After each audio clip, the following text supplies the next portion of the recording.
¿Por qué querían guardar? Por información, es todo información. Información y pruebas. Van liquidando a todos, incluyendo, o sea, van liquidando a todo el que tiene pruebas suficientes, lo van liquidando. No tienen ningún problema. Hay pruebas de esto. O sea, no, esto no es una teoría conspiranoica, no es... De hecho, exponerme a mí, porque yo no soy nadie, pero bueno, si me pasa algo, es que ya a estas alturas, después de toda la que he llovido, pues venga al cielo, casi me hacen un favor. O sea, ya con todo lo que ha pasado y todo lo que estamos viviendo, este es el momento de decir absolutamente todo. Además, las pruebas ya están tan flagrantes públicamente para el que quiere ver y para el que quiere estudiar y para el que quiere que ya se les está yendo de las manos. Otra cosa que ha pasado con todo este grupo es que, claro, no tienen virtudes. La virtud de la prudencia, la virtud...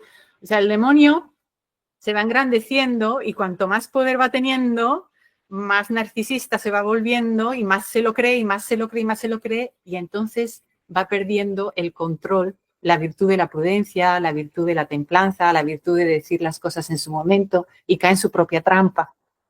Que eso es lo que ha pasado, por ejemplo, en las situaciones de nulidad, por qué el cónclave del 2013 es nulo. O sea... ¿Por qué será nulo el próximo cónclave y dará como fruto otro antipapa? El próximo cónclave necesariamente será nulo y dará como fruto otro antipapa. Tras la muerte del gran impostor y usurpador del trono petrino Jorge Mario Bergoglio, a quien retrató milimétricamente como gran destructor la profecía de San Francisco de Asís, diciendo: un hombre no elegido canónicamente, que se esforzará por llevar a muchos al error y a la muerte, se hace urgente y necesario que hablen públicamente algunos de los 26 cardenales electores y que fueron nombrados por los papas Juan Pablo II y Benedicto XVI.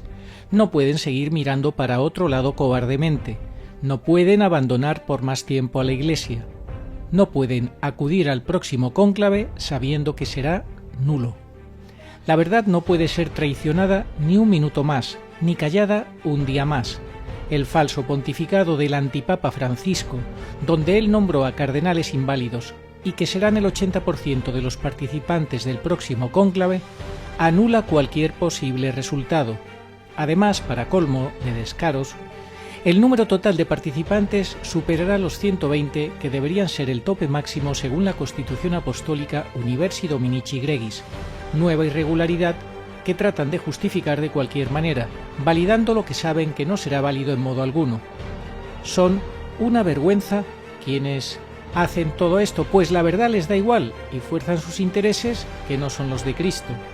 Como dice el Evangelio, han hecho de la casa de mi Padre una cueva de bandidos, y el Señor sigue siendo burlado y su Iglesia mancillada, con el silencio cómplice de unos y otros. La doctrina católica y canónica exige sanar de raíz lo que se torció en su origen, y es por eso que en este vídeo, y con la ayuda de Teresa Chavarría Mújica, que trabajó 3 años en el Vaticano entre 1999 y 2002, hacemos un llamado muy serio y urgente a los cardenales de Juan Pablo II y Benedicto XVI con derecho a voto. Hablen y no sigan participando en este circo y mascarada. Desvincúlense de esta farsa y digan de una vez por todas la verdad, que el último papa canónico válido fue Benedicto XVI. Ustedes lo saben, dejen de esconderse y jugar el juego de la confusión.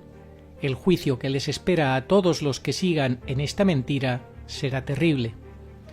Por último, y con ayuda de Agustín, no dejamos de recordaros que es la Virgen pura dolorosa la que nos explicó por dónde van las llaves de San Pedro en esta última prueba de la Iglesia. Solo ella nos blindó frente a todos estos engaños del misterio de iniquidad que está dando sus últimos coletazos a través de sus alfiles político y religioso. Es ahora o nunca. Es el momento de dejar a un lado las excusas y el miedo y hablar. Den la cara de una vez, públicamente, por Jesucristo y su Iglesia, porque por todo aquel que se declare por mí ante los hombres, yo también me declararé por él ante mi Padre que está en los cielos. Pero a quien me niega ante los hombres, le negaré yo también ante mi Padre que está en los cielos. No penséis que he venido a traer paz a la tierra. No he venido a traer paz, sino espada. Desvincúlense de la falsa paz y de la falsa justicia de una vez por todas, porque de Dios nadie se burla. Dejen el miedo a un lado, porque lo contrario significaría que ustedes no tienen fe, y sin fe es imposible agradar a Dios.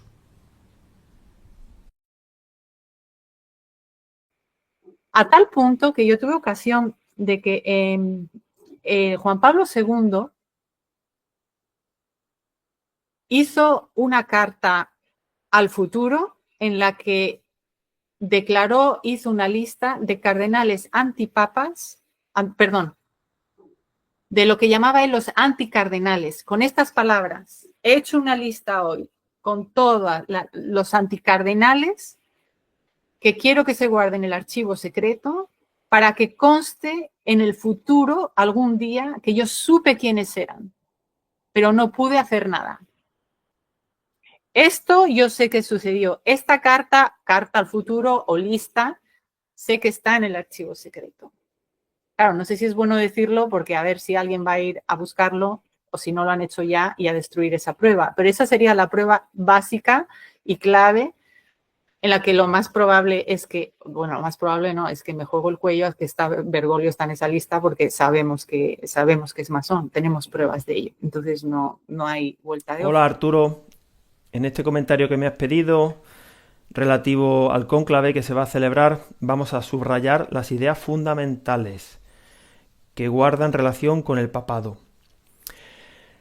Las llaves de San Pedro son únicas y van por una trayectoria definida para la cual hace falta tener fe en la sobrenaturalidad de la revelación, pero es la trayectoria que coincide con los signos de los tiempos. Es decir, no es tan difícil si uno realmente se lo propone, porque hay fundamentos para creer en esa línea, que es la única válida. Las llaves se las dio San Pedro a Felisa para que entendiésemos que hasta Benedicto XVI iban pasando de un sucesor a otro. Una vez que Benedicto falleció, sabemos que la Santísima Virgen es la tenedora hasta que el último papa válido, que no será elegido canónicamente, anunciado por San Miguel en Umbe, Pedro Romano, sea el último tenedor de las llaves. También decimos que Pedro Romano no va a aparecer antes del aviso. Así que en este cónclave, pues de otra manera diferente a la canónica, pues también podemos constatar que no puede salir ningún papa válido. Ni la vía canónica ni la vía sobrenatural dan pie a pensar que sí. Así que esas cadenas de oración para que se inspiren los cardenales son un desgaste innecesario. Son pues hacerle el juego al oficialismo y contribuir a los fuegos artificiales o fuegos infernales, porque el sustituto de Bergoglio, si no es ya el falso profeta, pues será el precursor del falso profeta. En cualquier caso, alguien fuera de la línea sucesoria papal que terminó con Benedicto en la rama canónica. La Santísima Virgen Pura Dolorosa respeta tantísimo el papado que quiere que sea un papa quien apruebe sus apariciones. Por eso San Miguel nos pidió a nosotros que rezásemos para que el último papa pudiera aprobar las apariciones de la Virgen y sus mensajes. Y ese último papa será carismático, no será un producto de la destrucción bergogliana. Estará asistido por San Pío de Pietrelcina, que falleció en 1968, el año en el que San Pedro le entregó la llave del papado a Felisa Sistiaga. Otra coincidencia de fechas que no es casualidad, claro que no. La Santísima Virgen tiene tantísimo respeto como nuestro Señor y tanta fidelidad a lo que supone la roca petrina, que por eso ella no solamente no se aparta de la línea del papado, sino que la bendice, la confirma, la explica y humildemente, no tendría por qué, porque ella es la madre de la Iglesia, podría hacerlo de otra manera, pero quiere que sea un papa quien apruebe esas apariciones, y seguramente ese papa también aprobará el quinto dogma, porque en las Mariafanías de Umbe la corredención se encuentra profusamente demostrada en las palabras de la Virgen, en las visiones, en las fechas, en las treintenas, en todo. Así que de esa manera, pues las llaves del papado no pierden trazabilidad, esa palabra que se usa mucho para asegurar que un proceso de fabricación está exento de errores. Pues aquí sucede lo mismo, que hay trazabilidad para que podamos saber que las llaves de Pedro no están extraviadas, y que si alguien dice que en este cónclave están a la espera de que el personaje que salga al balcón sea el tenedor de esas llaves, pues no será así. Será el que reciba el llavero, que en su día Bergoglio se quedó, porque la llave se la quedó Benedicto. Así que recemos para que no seamos confundidos, y ahora no nos extrañemos de que el 99,9% de los católicos, influenciados por el oficialismo, por los medios de comunicación, pues estén mirando a la línea que no es la línea única por la que circulan las llaves de San Pedro. Muchísimas gracias. El resucitado se apareció a sus discípulos con el saludo de la paz y les dijo: no temáis, no tengáis miedo, soy yo, no temáis.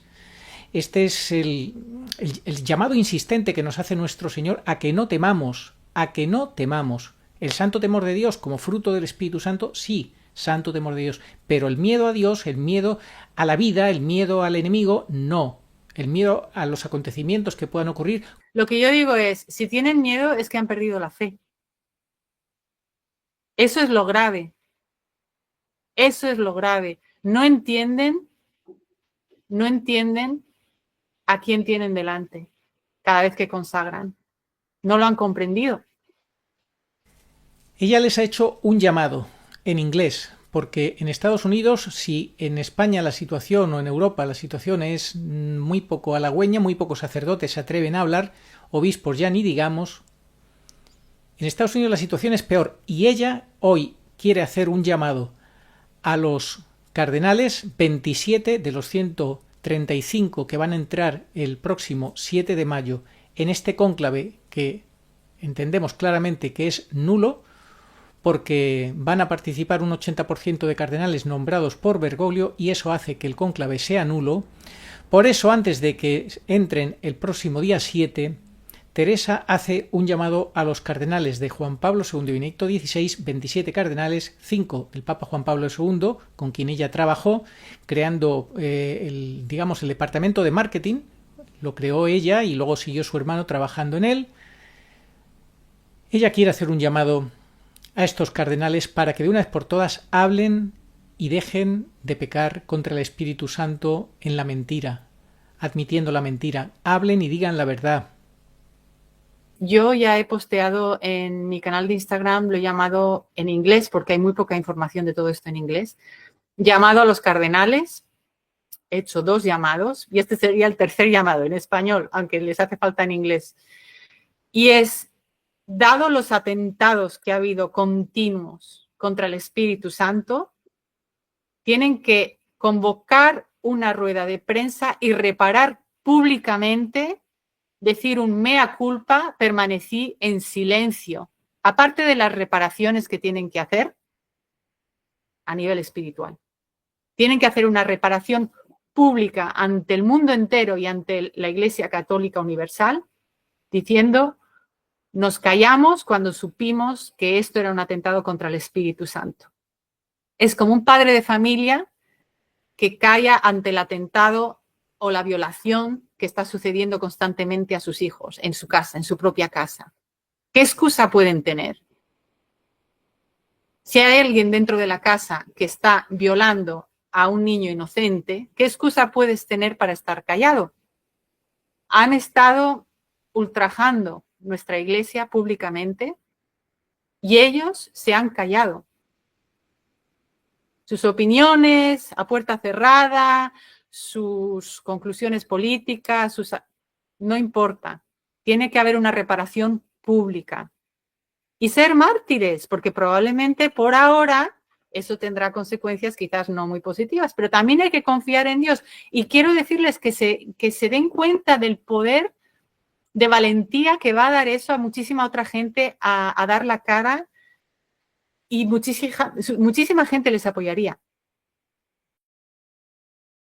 La verdad engendra odio, por esto algunos, para no incurrir en el odio de los demás, echan sobre su boca el manto del silencio. Si predicaran la verdad tal como es y la misma verdad lo exige y la divina escritura abiertamente lo impone, ellos incurrirían en el odio de las personas mundanas. Jamás se debe dejar de decir la verdad aun a costa de provocar escándalo. San Antonio de Padua. Muy buenas, saludos cordiales en Cristo y María y siempre bajo la custodia de nuestro querido San José. El programa que tenemos hoy va a estar muy bien, muy interesante. No os vais a perder ni un solo minuto porque nos acompaña Teresa Chavarría Mújica, una española que vive actualmente en Estados Unidos, pero que ha vivido en Roma y ha trabajado en el Vaticano con el Papa Juan Pablo II. ¿Cómo estás, Teresa? Hola, Arturo, ¿qué tal? Buenas tardes, gracias por invitarme. No, gracias a ti, porque quieres venir a dar testimonio de tu fe y a hacer un llamamiento importante, porque tú has llegado al convencimiento de que la situación que vive la Iglesia es límite y que no se puede seguir callando. ¿Es así? Así es, han sido muchísimos años de tortura, de silencio, de persecución entre familiares, amigos, que no se creían lo que uno tenía que decir, no creían las informaciones objetivas que se presentaban, ni siquiera, no se lo planteaban. Entonces ha sido un camino arduo y de mucho dolor, de mucha cruz, pero ha llegado el momento de hablar. Así, cada uno tiene su momento, ¿verdad? Vosotros habéis hecho una labor excelente acompañándonos durante todo este camino, toda esta trayectoria de infinita soledad para muchos, nos habéis acompañado y yo estaba esperando un poquito el momento en el que yo sentía que Dios quería que yo dijera mi pequeñita aportación, digamos, o sea, una aportación humilde, pero que me siento responsable de tener que hacerlo. Pues estupendo, te agradecemos muchísimo que des ese paso al frente porque esto, como yo he dicho en otras ocasiones, esto es una cadena de síes. Entonces se trata de que uno diga sí y tu sí anima a otros a que den sí y a que den el paso al frente. Así que muchas gracias, Teresa. ¿Qué es lo que a ti más te ha llamado la atención del libro del padre Cornet, Habemus Antipapam? Porque tú lo has traducido del italiano al español. Bueno, tuve el honor de hacer esta traducción y básicamente fue la confirmación con fechas, con datos, con documentos. Yo digo que es como una especie de tesis doctoral. Se han publicado cosas muy interesantes ya sobre la materia, desde artículos por Chonchi, temas legales, por muchísima gente. Pero realmente este libro, Habemus Antipapam, se puede decir que es la tesis doctoral desde el principio, desde la infiltración de la Iglesia hasta el día de hoy, prácticamente. Bueno, no el día de hoy porque estamos ya con la muerte de Bergoglio, entonces, pero prácticamente hasta entonces. Y el rigor que ha utilizado, la información objetiva en una búsqueda por la verdad es lo que más me ha impresionado, con pruebas documentales que ya no se encuentran muchas de ellas porque se quitaron los enlaces, porque se eliminaron de internet, porque etcétera. Pero lo maravilloso es que están las pruebas documentales objetivas que el Señor ha puesto en su camino y que gracias a la colaboración de múltiple gente se ha podido hacer el compendio, digamos, de todo esto y es una obra de arte. Yo digo que es una tesina, o si no es una tesis doctoral prácticamente. Y lo bonito es que yo podía palpar su sufrimiento como sacerdote viendo lo que estaba pasando en su iglesia y buscando la verdad. Se ve claramente que no estaba precondicionado a culpabilizar a nadie desde el principio, sino era una búsqueda que empezó por sí mismo, en un principio sin más ánimo de que fuera una búsqueda propia, de buscar por la verdad, y se ha convertido en una tesis doctoral en la que prueba realmente lo que todos íbamos viendo con diferentes artículos, en diferentes publicaciones, por nuestras propias investigaciones, pues es confirmación tras confirmación, pero añadiendo 40.000 pruebas más y documentadas, y yo creo que es el libro más completo escrito hasta ahora. ¿Y qué es lo que prueba el libro del padre Cornet? Que Bergoglio, llamado Francisco, es el antipapa. Además, es un antipapa no como los otros 40 que ha habido en la Iglesia. Este es confirmado hereje. además, porque el ser antipapa simplemente significa que estás sentado en el trono de Pedro sin que te corresponda legalmente, que puede ser con mayor o menor dolo, digamos. En este caso, dolo completo, que a eso se documentan las pruebas y todo lo demás, pero además hereje que además no tenemos por qué discutirlo, es objetivo, ya podemos buscarlo y ver objetivamente las centenares de herejías que ha cometido, entre otras cosas, y pecados gravísimos contra el Espíritu Santo. Y eso es el pecado más grande. Lo sabemos Sí, como católicos. efectivamente, el pecado de obstinación contra el Espíritu Santo es el que te lleva a la condenación eterna sin remisión. Lo has definido como un antipapa completo, sin ninguna duda, con dolo máximo. Y tú además es que eres abogada, eres licenciada en Derecho y esto te ha ayudado también a entender mucho mejor toda esta situación, ¿verdad? Bueno, yo soy licenciada en Derecho por la Universidad de Navarra. Me gradué en el año 96 y la verdad es que nunca hubiera pensado que me serviría, sobre todo y fundamentalmente, para analizar objetivamente esto. Yo quiero a la Iglesia, como te he comentado antes en privado, soy hija, pertenezco a ese colectivo de hijos de Juan Pablo II, ¿no? Esa Iglesia católica maravillosa, con ese Papa que arrasaba completamente, que nos enamoraba, que fue maravilloso. Pero el hándicap que tuvo, y me doy cuenta de ahora a mis 51 años, es que se basó muchísimo en una fe pasional, con un líder maravilloso, pero no tanto en la formación. El resto de la formación teológica, que algunas órdenes o algunas sí lo siguieron, o sea, por ejemplo, en mi licenciatura en la Universidad de Navarra hizo que para poder graduarme en la Universidad de Navarra tuve que estudiar 5 años de teología. Si no te daban el título oficial, lo que hacían es, bueno, tú puedes estudiar Derecho aquí como universidad privada, pero si quieres tener el título oficial de Universidad de Navarra, tienes que estudiar los cursos de teología que eran obligatorios los 5 años. Entonces eran 5 años. No sé si es el caso hoy, pero entonces era. Con lo cual, sin ser teólogo, te daban una formación, ¿verdad? Pero a pesar de eso, pues no es comparable a la preconciliar, o sea, a la formación que tenían pues nuestros padres y nuestros abuelos, nada que ver. Bueno, tú has trabajado, entonces, me comentabas, en el Vaticano durante 2 o 3 años con el Papa Juan Pablo II. ¿Qué nos puedes contar de esa experiencia? Mira, mi historia con Juan Pablo II, curiosamente, es muy sencilla, pero muy bonita y muy, muy curiosa. Cuando vino por primera vez en el año 82 a Madrid, nosotros donde vivíamos, en la calle Príncipe de Vergara, pasaba el papamóvil, pasó 10 días, fue bastante larga la visita que hizo a España. Todos los días bajaba en el papamóvil de vuelta a la residencia donde se alojaba y todos los días salíamos al balcón, le veíamos y hacía así y saludaba. Esa es mi experiencia con 9 años. Luego, en el año 88, ya con 15 años, típico viaje de parroquia, con mi abuela que me invita. Vámonos a Roma de peregrinación con el párroco, audiencia pública, y por cosas de la vida no estábamos en el pasillo, él siempre bajaba por el pasillo saludando a la gente, dando la mano, ahora es diferente. Bueno, pues por cosas de la vida, entre empujones, gritos de histeria de mi abuela, una cosa y otra, me encontré de frente en la primera línea de la valla y el Papa paró delante de mí, me habló, pero no habló de me dijo algo que por los gritos de mi abuela de Santo Padre, no oí. Intuyo que fue una bendición, pero varios segundos, quiero decir, pum, y me bendijo. Me quedé alucinada, tengo fotos que hacen oficialmente con mi cara de alucinada y el Papa delante de mí, que conseguí.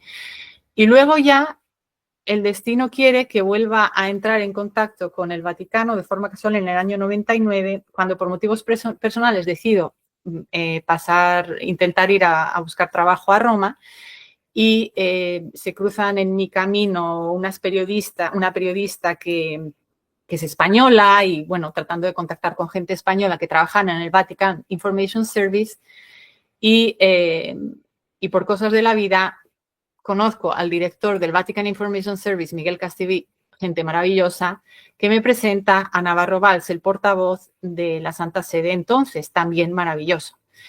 Y yo había hecho después de Derecho un máster en Dirección de Marketing en el Instituto de Empresa, había trabajado en el Grupo Cortefiel en moda, en expansión internacional y cosas así, cuando dejé mi trabajo y me fui a Roma. Y esto lo sabían ellos, y entonces les interesó, pues por cosas de la vida, les interesó que pudiera colaborar en marketing para expandir el Vatican Information Service, que se trataba de un servicio de información de todo, absolutamente todo lo que pasaba en el Vaticano, publicaciones de libros, presentaciones. Es todo un gobierno, digamos. Entonces pasan 40.000 cosas al día que vienen publicadas en múltiples idiomas y repartidas a agencias de prensa, embajadas o cualquier suscriptor privado. Entonces era la forma, no había una página web totalmente desarrollada, ni social media, ni todo esto. Entonces, Miguel Castelví dice, sería maravilloso, no hay un puesto todavía oficial porque los puestos son vitalicios y oficiales en el Vaticano, entonces no te pueden contratar de directora de marketing así como así porque no hay una posición en 2000 años de la historia de marketing. Tienen que pedir al gobierno de la Iglesia que se abra una nueva posición en la oficina de prensa dirigida al marketing para poder ampliar los suscriptores. Pero podemos contratarte como consultora hasta que hacemos la petición de esa posición y una vez que, pues ya, te contratamos. Bueno, y así fue. Y entonces así me entrevistó Navarro Valls, me dijo, él fue el que fundó el Vatican Information Service, y me dijo, es la niña de mis ojos, el Vatican Information Service, la quiero expandir, quiero que se multipliquen los suscriptores, tenían entonces 40.000, 50.000, quiero que lleguen, o sea, esto es el futuro, que la información llegue a todos lados y necesito ayuda desde el punto de vista marketing, fenomenal, empiezas como consultora, hubo otra gente ahí que colaboró, pero bueno, y así empezó todo. El equipo, y entonces Roma es una ciudad pequeña, entonces era todavía más pequeña, el acceso era más fácil a todos lados dentro del Vaticano, no había Instagram, no había Facebook, no había nada de esto, era otra Roma, era otro Vaticano. Y la experiencia fue muy curiosa porque yo era muy inocente, tendría yo 26, 27 años, era una niña buena buscando la verdad, católica, mis pecados eran los pecados de una niña buena católica, digamos, y ahora me he ido dando cuenta que tuve acceso y fui testigo de cosas que entonces me sorprendían muchísimo y decía, no puede ser, pero que me ayudaron a no tener los prejuicios de, no, es el Vaticano, eso no puede ser, no es un cardenal, eso no puede ser. Ejemplos. Comida en apartamento privado de un cardenal dentro del Vaticano y enseñarnos su colección de vestimenta de las diferentes épocas de la Iglesia, la de color rojo, la de color rosa, la de color púrpura, diseñadas por Prada, diseñadas por Versace, colección, joyas que usaba él. Yo me quedaba así. Otro ejemplo, comida con cardenal y con un asistente de un cardenal que era muy amigo mío, cuyo nombre no voy a decir ahora, pero y me empiezan a hablar y tanteando de ver qué opino, si sería yo una favorable a sacerdocio y el matrimonio. Ellos obviamente favorables. Yo alucino y digo, no estoy entendiendo bien. Por ejemplo, es la primera vez con Santa María Traspontina, cuando hubo lo de la Pachamama, yo sabía perfectamente todo porque yo con Padre Vincenzo, que era el superior de los carmelitas que llevan esa iglesia, que es un exorcista, es uno de los pocos exorcistas que hay en Roma y entonces era obviamente mucho más joven y está muy activo, todavía está activo. Pues presencié, era un sacerdote que le quería muchísimo, que yo me confesaba con él, que iba todas las tardes después de mi trabajo ahí. y presencié exorcismos, cosas brutales, cosa que yo no, casualmente, no porque él lo permitiera, sino porque yo iba a verle todas las tardes a saludarle un ratito y en una de esas pues entró una pareja y me dijo, espera 5 minutos, y esos 5 minutos fueron 4 horas de gritos, subirse por las paredes la señora, oír todo, y claro, estaba yo tan petrificada que lo único que hacía era el rezar el rosario hasta que salieron esa pareja normal y hubo la liberación. En fin, digo esto para señalar cómo en el día a día, aunque fueron pocos años, en el día a día, daba lugar muchísimos encuentros con un Vaticano, con una que no es el que normalmente se conoce si eres un feligrés que está fuera de ese entorno, sin más. También muchísimas, entonces estaba una de mis mejores amigas, había una librería que era la librería ecuménica, que estaba en la Vía Conciliazione muy chiquitita, y estaba a un ladito de Vía Conciliazione, y por ahí pasaban todos, cardenales, obispos, todos, impresionante. Impresionante. Entonces yo era muy amiga de ella y yo iba también después de Padre Vincenzo, que es Santa María Traspontina, enfrente estaba la librería ecuménica y íbamos, hablábamos, nos tomamos un café y pasaba ahí muchas tardes, pero tampoco conocía a mucha gente, ese era mi mundo y el grupo de oración de ese. ¿En qué año?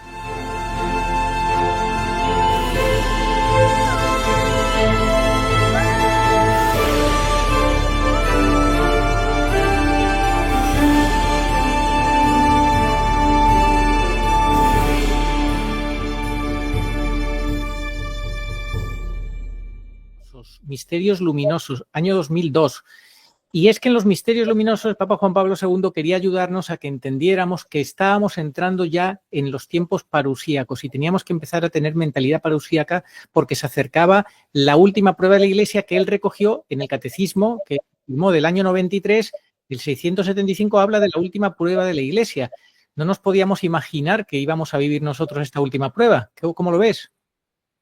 De hecho, ya entonces se hablaba muchísimo de esto entre los cardenales, entre los obispos, que eso yo no me había expuesto a esa conversación antes, a ese tipo de conversaciones. Y estaba en la calle, o sea, se hablaba constantemente de esto. Se sabía que no quedaban muchos papas, que probablemente quedaban 1 o 2. Ellos lo saben. A tal punto que yo tuve ocasión de que Juan Pablo II hizo una carta al futuro en la que hizo una lista de cardenales antipapas, de lo que llamaba él los anticardenales, con estas palabras. He hecho una lista hoy con todos los anticardenales que quiero que se guarden en el archivo secreto para que conste en el futuro algún día que yo supe quiénes eran, pero no pude hacer nada. Esto yo sé que sucedió. Esta carta al futuro o lista, sé que está en el archivo secreto. Claro, no sé si es bueno decirlo porque a ver si alguien va a ir a buscarlo o si no lo han hecho ya y a destruir esa prueba. Pero esa sería la prueba básica y clave en la que lo más probable es que, bueno, lo más probable no, es que me juego el cuello a que Bergoglio está en esa lista porque sabemos que es masón, tenemos pruebas de ello. Entonces no hay vuelta de hoja. Pero esto yo fui testigo, por ejemplo. También fui testigo cuando me dio la comunión, y esto no me siento muy orgullosa, debo decir, Juan Pablo II, en la audiencia pública en San Pedro, me dio la comunión y la primera vez yo estaba emocionadísima porque era el Papa, ¿no? La comunión me la va a dar el Papa. Estúpida de yo que sí, que es maravilloso, pero pues al final la comunión es lo importante, ¿verdad? Pues la lección de mi vida, desde entonces mi pasión por la Eucaristía es esa, que cuando llego enfrente al Papa, Juan Pablo II, yo con mi mantilla negra, toda de acuerdo al protocolo, yo no hacía más que mirar al Papa, ya era viejito, ya estaba. Cuando me pone la Eucaristía al cuerpo de Cristo, yo le miraba al Papa, le miraba a los ojos al Papa. Y él se dio cuenta, y en esa fragilidad física que él tenía, ya viejito y tumbado así, sus ojos y su fortaleza espiritual, ese hombre era un santo. O sea, innegablemente. Ya desde. Me echó la bronca, no, lo siguiente. Me puso en mi lugar con una mirada que a pocas me muero. No me puedo creer. Qué vergüenza. Qué vergüenza. El cuerpo de Cristo. Corpus Christi, Corpus Christi. Y me miró así. Y amén, amén, amén, amén, amén. Amén, amén, amén, amén, amén. Tomé y me fui. Ese era el nivel de respeto que tenía Juan Pablo II por la Eucaristía, cosa que Bergoglio no. Y de reverencia, cosa que no. Y además, aún en las últimas, se hincaba de rodillas, toda rodilla debe hincarse ante Cristo. Él lo hizo hasta cuando no pudo. Cosa que Bergoglio se hincaba ante todos los herejes y ante todos los que no eran católicos para quedar bien, pero desde luego tenía mucha dificultad de hacerlo en consagración, en adoración, si es que había alguna adoración, y justamente si podía evitar hacer consagración en la misa, lo hacía, y hacía que consagrara a alguien más. Bueno, eso suponiendo que su ordenación sacerdotal fuera válida, que hay serias dudas de que fuera válida, porque sabemos que fue sin el diaconado y que probablemente hubo dolo en su actitud ante la ordenación y eso invalidaría su ordenación. Eso, si atendemos también a las palabras de la Virgen en Umbe, que dijo que no tenía el poder de bendecir a los fieles en nombre de Dios, pues nosotros pensamos claramente que no fue sacerdote válidamente ordenado. Además, piensa que si él fue el impostor del 675, el que ha abierto el camino de esa impostura para que se manifieste el misterio de iniquidad y que la va a seguir su sustituto, el antipapa que le siga, oficialmente, aunque nosotros confiamos en que Dios nos dé a Pedro Romano, que ese es otro tema del que queremos hablar. Pero antes quería que me volvieras a insistir en este tema que tú has dicho. Juan Pablo II sabía muchas cosas, sabía esa infiltración que había de los anticardenales, de los no católicos, de la antiiglesia, pero como le pasó al papa que fue asesinado, a Juan Pablo I, es que aunque tuviera una lista, la verdad es que no podían hacer nada, estaban allí realmente casi maniatados, podemos decir. Yo recuerdo otra cosa, siendo una chica joven, tenía una amiga que era novia de el guardia suiza que era el guardaespaldas personal del Papa, que era el guardia superior, o sea, no sé si es general, no me acuerdo ahora cuál es el cargo, superior. Y me acuerdo, pues como chica joven, el drama de que, pues obviamente como guardia suiza del Papa, gente muy buena, muy católica, pues rompió con ella enseguida cuando se dio cuenta que no era una vida para esta chica, por los dramas que había en su propia vida por estar en el Vaticano. Durante esa época hubo el asesinato de un matrimonio de la Guardia Suiza dentro del Vaticano. La información que yo viví desde dentro, lo que el novio de esta chica le dijo que era el guardaespaldas personal del Papa, y era el jefe de toda la Guardia Suiza. Pues ese atentado iba contra él, contra el guardaespaldas. Y él investigó y supo quiénes eran y había cardenales involucrados. Entonces, ¿qué es lo que pasó? Dimitió y se tuvo que ir.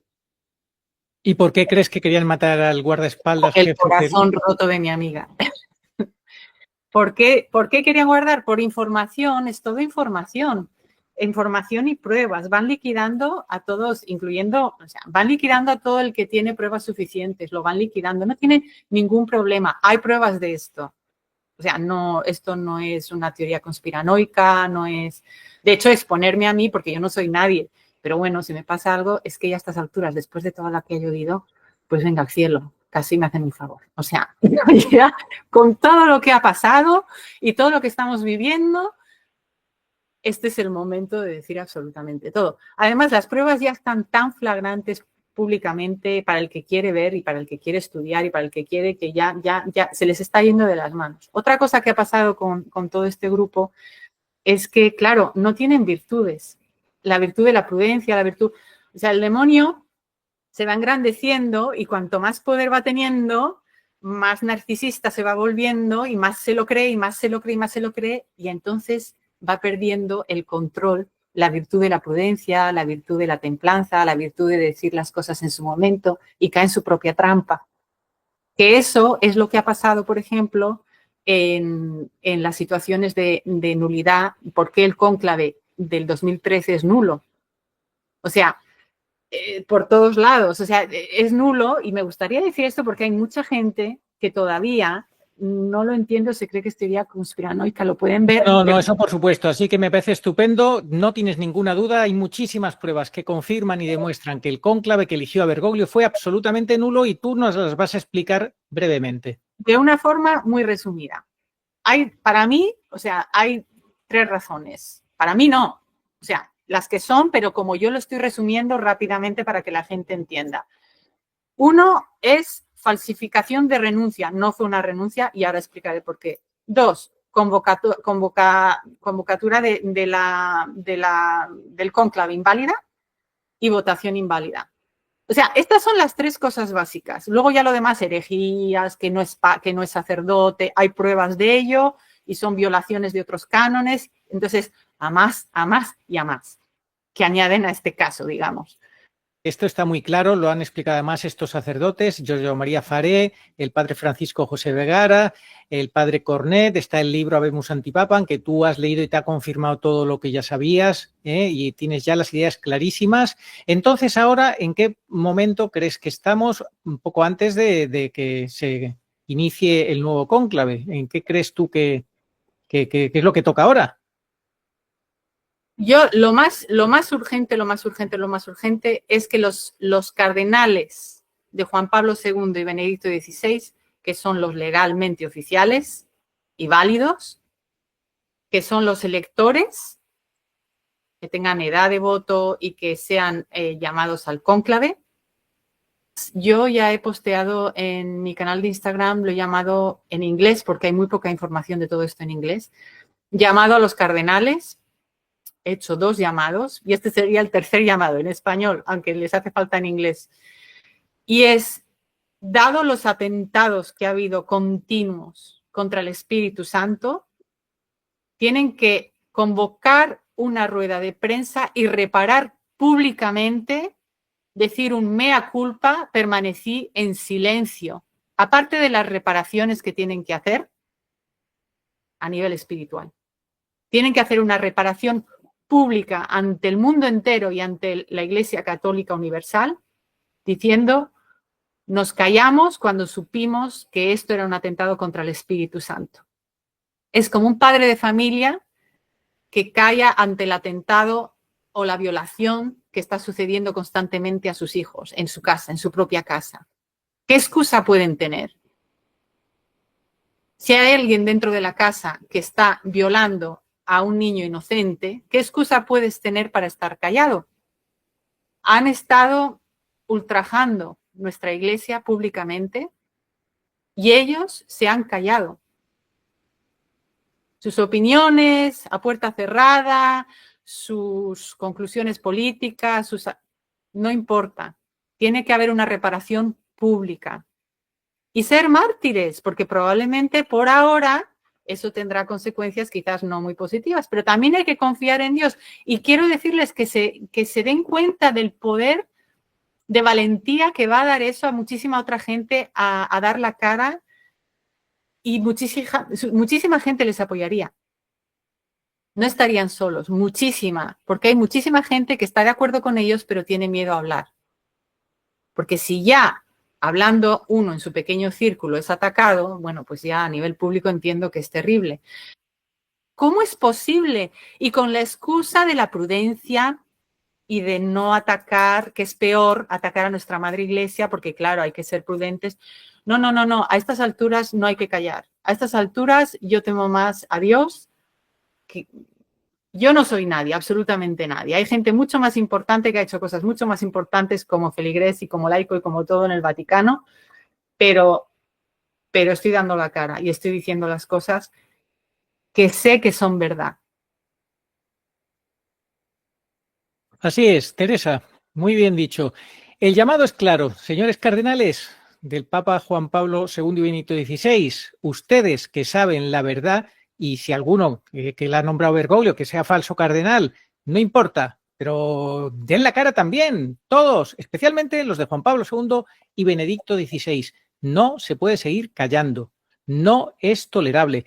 Muchas veces se dice, es que ¿qué dices tú? A mí me han dicho de todo y te puedes imaginar, Teresa, me han dicho de todo porque tú eres un simple seglar, Esto, la iglesia es jerárquica, la iglesia es jerárquica. Bueno, claro que la iglesia es jerárquica, pues eso es lo que estamos esperando, por eso hacemos este llamado urgente y definitivo.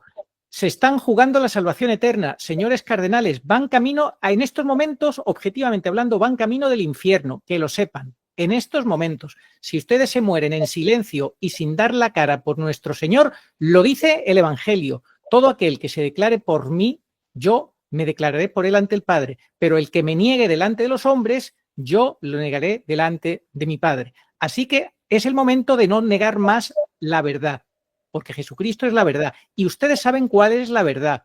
Así que hablen públicamente, hagan una rueda de prensa y digan, perdón. Pedimos perdón a la Iglesia, hemos sido cobardes, no hemos sabido hacerlo mejor, por lo que sea, por esto y por esto. Todo se puede reiniciar, hay que sanar de raíz, y sanar de raíz significa la verdad, porque la Iglesia vive de la verdad, por la verdad y para la verdad. Así que den la cara y hablen la verdad. Exactamente. Muchos de los feligreses dicen, no entiendes, Teresa, si es que esto depende del Espíritu Santo.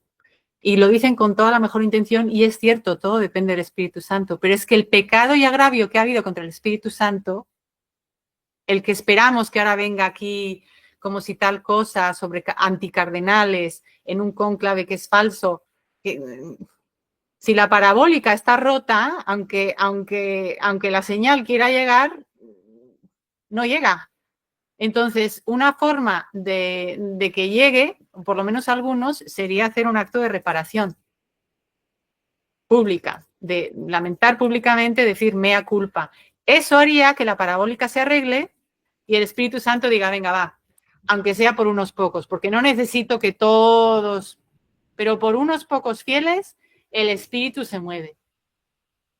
Y sí es cierto que muchos fieles yo conozco que están, incluyéndome a mí, ayunando, orando, pues para que el Señor arregle esto de alguna manera. Pero el agravio público, porque la Iglesia es jerárquica, como has dicho antes, el agravio público que se ha hecho al Espíritu Santo debe ser reparado por ellos mismos y por su silencio. Porque yo en mi vida personal puedo actuar y puedo desagraviar, puedo confesarme, puedo hacer todo, pero yo no puedo hacerlo por ellos, tienen que hacerlo ellos. Yo no soy nadie. Claro, como es una iglesia jerárquica, nosotros hacemos nuestra parte dentro de la jerarquía, pero ahora ellos tienen que hacer la que les toca a ellos. Así que el llamado es claro, antes de que empiece el cónclave, hagan una reunión, convoquen una rueda de prensa, los que sean 2, 3, 4, 10, 12, los que sean, y den la cara. Hablen claro, pidan perdón. Con que hubiera 1 o 2, como digo yo, Dios está de rebajas. O sea, Dios es un buen padre. Con que vea la intención de 1 o 2 y dice, venga, va, listo, vamos a ver cómo arreglamos esto. Pero tiene que estar, ese 1 o 2 cardenales tienen que hacerlo. Tienen que hacerlo y no esperar y poner todas sus esperanzas en los pasillos, en decisiones políticas en los pasillos antes de este falso cónclave. No va a funcionar así. Y no es porque yo me vanaglorie de saber todo, ni profetiza, ni nada de eso. Es que es lógica. Es que el Espíritu Santo ha sido agraviado, necesita ser reparado, así sea por un cardenal, alguien que represente el silencio de los múltiples cardenales ante el agravio. Uno. Habrá uno. Bueno, mi canal, yo le abro las puertas de mi canal si se quiere comunicar a través de mi canal, pero lo ideal sería, hombre, que lo hiciera a través de una televisión, aunque ya sabemos que quienes dominan las televisiones, pero que elija el medio que quiera o que haga una grabación y que la envíe a todos los medios, que haga una grabación donde sea y que la envíe a toda la prensa, a todos los canales de YouTube, que lo envíe, no sé, que busque la manera que quiera, pero tienen que hacerlo. Tienen miedo.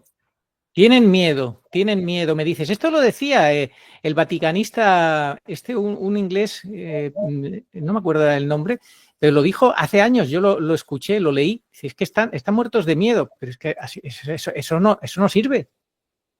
Se ha perdido, pero lo que yo digo es, si tienen miedo es que han perdido la fe. Eso es lo grave. Eso es lo grave. No entienden a quién tienen delante cada vez que consagran. No lo han comprendido. Porque si, es que es obvio, no quiero juzgarles, pero si tú lo comprendes, yo el día que comprendí que Jesús Eucaristía es Jesús Eucaristía, yo no puedo no puedo comulgar sin confesar en la boca y de rodillas, no porque sea perfecta, sino de miedo y de respeto. Prefiero no comulgar. Ellos, si supieran a quién consagran, si de verdad fueran conscientes, no tendrían miedo. Y la frase más famosa, una y otra vez de Juan Pablo II y en la Biblia, era: no tengáis miedo. Totalmente. Digamos, esta va a ser la frase con la que nos vamos a quedar, el mensaje que hoy Juan Pablo II nos recuerda. No temáis, abrid de par en par las puertas a Cristo, que esto significa abrid de par en par las puertas a la verdad. Decid la verdad de una vez. No podéis seguir callando, porque el mundo está podrido después de tantos silencios, que decía Santa Catalina de Siena. Hay que hablar, hay que dejar de tener miedo. Edward Pentines, el vaticanista que decía que los cardenales tenían miedo y que por eso callaban y no actuaban y transigían con la mentira, con esta gran impostura del 675 que estamos viviendo, el misterio de iniquidad revelándose ante nuestros ojos, todos callando, el rey está desnudo y todos dicen que está vestido, y ahora se muere este personaje que nos ha vuelto a gritar desde la tumba que él era masón, que él, su dios, es Lucifer, como ha puesto ahí ese falso crucifijo con ese falso pastor que representa a Osiris, a Lucifer. Y en fin, ¿qué más podemos decir? Ni siquiera en la lápida ha puesto Pastor Pastorum porque él sabe que no es papa, ha puesto Franciscus porque odia el papado, odia la iglesia. Y ahí tenemos a los cardenales que siguen callando. No tengan miedo, lo dice el Papa Juan Pablo II. Esta puede ser su última oportunidad. Hablen, 1, 2, los que sean, hablen públicamente y digan la verdad de cuál es el punto exacto en el que está la Iglesia, antes de que empiece ese cónclave. Se lo merecen Juan Pablo II y Benedicto. Se lo merecen. A mí me rompe el corazón saber cómo vivieron los últimos años de su vida y eso es lo que me da valor. El amor que profesaba yo que les tenía, eso es lo que me da valor. Sobre todo Juan Pablo II como hija de esa época. No se lo merecen. Totalmente. Juan Pablo II y Benedicto XVI han alargado el papado al máximo. El sacrificio que hizo Juan Pablo II, con Parkinson, hecho polvo, aguantó todo lo que pudo, le trataron de hacer renunciar en los años 90, aguantó hasta para alargar al máximo. Y luego Benedicto XVI, que lo último que quería era ser papa, el sucesor de Juan Pablo II, lo aceptó y se entregó a pesar de todas las zancadillas, todas las barbaridades que tuvo que sufrir, luego amenazas de muerte, y la gente que no comprende nada le acusan encima de haber sido cobarde. O sea, hubiera sido un mártir, pero si fue un mártir es que no entienden nada. Es una pena, Teresa. Bueno, yo no sé si quieres concluir con alguna idea final, sintetizando todo. Cuando veáis estas señales, alzad la cabeza y ya queda menos. Ese es mi consuelo. Totalmente, totalmente. Esta es nuestra esperanza, se acerca nuestra liberación, es así. Nosotros lo hemos explicado. Y luego, aparte que hemos nacido en esta época por una razón. Y hemos nacido católicos de todos los billones de habitantes del universo, del mundo. Hemos nacido católicos y en esta época. Y es por una razón, no simplemente para ocupar una ficha en el tablero, sin más, ser un alfil, sino es época de torres, de reinas, de reyes, de ser importantes, de hacer lo que puedas por la Iglesia Católica, dentro de tu pequeño lugar. Pues nada, hacemos un llamado a todos los que nos están viendo, a ver si cada uno desde su sitio, si quiere dar la vida por la verdad, por la Iglesia, porque dar la vida por la Iglesia es dar la vida por Cristo y por tanto dar la vida por la verdad. Y este llamado lo hemos hecho especialmente a los cardenales. Dios quiera que a alguno le llegue este vídeo y a alguno, pues el Señor le toque con su gracia el corazón y se abra al Espíritu Santo, ¿sí? se humille y el Espíritu Santo le alce y le convierta en lo que Dios quiera. Así es. Ojalá. Por eso estamos rezando y ayunando. Por ese cardenal. Bueno, pues a todos los que estáis viendo este vídeo, que habéis llegado hasta aquí, por favor, os pedimos lo que acaba de decir Teresa, mucha oración, mucho ayuno, ofreced sacrificios, oraciones, ayunos, misas, lo que sea, para que 1 o 2 cardenales al menos salgan a la palestra pública y desde la humillación Dios les alce de la basura, les alce y les convierta en esos testigos de la verdad que la Iglesia necesita. Amén. Amén. Bueno, pues con esto nos despedimos. Teresa, muchísimas gracias por haber venido a este canal, que es el canal de Nuestra Señora, la Virgen Pura Dolorosa. Ella te ha invitado, tú has dicho que sí, así que ella te sea tu compañía preferida, la que te guarde en su inmaculado corazón y te guíe siempre en todo. Que así sea. Amén. Gracias. Gracias por todo. Oh María, sin pecado concebida, rogad por nosotros que recurrimos a vos. Amén. Amén.